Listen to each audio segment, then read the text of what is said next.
All we know at this stage is about 2:30 this afternoon, a bin lorry travelling up Queen Street lost control, and sadly 6 people have lost their life as a result of that. We're still trying to establish exactly the number of casualties that we've got at this time. Some were taken from scene and some have self-presented at hospitals across the city, so teams of detectives are out in the hospitals trying to establish exactly how many. At the moment it doesn't look to be more than 10, but as I say, I can't confirm exactly where we are with that just now.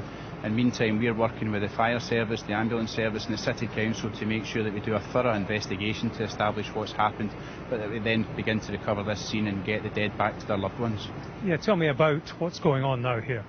Well, clearly it's very important for the family and for the public in general that we establish exactly what happened here. So we're currently in the investigation stage, and once we've finished doing that, we'll begin to try and recover the scene and get the dead back to their loved ones. And talk to me about the whole process of finding out what happened. In any road accident, you know, there is examination of the vehicles involved, road markings, things like that. Tell me where you go from here in terms of establishing what happened and why. Well, that'll take its time. Obviously, we've got colleagues from the Criminal Investigation Department, from Roads Policing. They're working together to make sure that no stone is left unturned here and that we get to the bottom of it.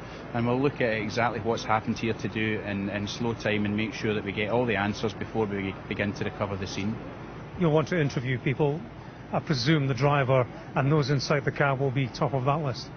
Yeah, we're trying to speak to everybody who's got any information today. We're already interviewing witnesses all across the city who have came forward to help us, and I would thank them for that. And that process will continue with everybody until such times as we've ascertained exactly what happened.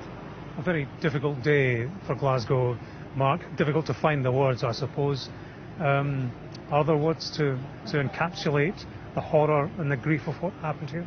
It's a horrendously tragic set of circumstances so close to Christmas, and my condolences and thoughts go to the family in the first instance.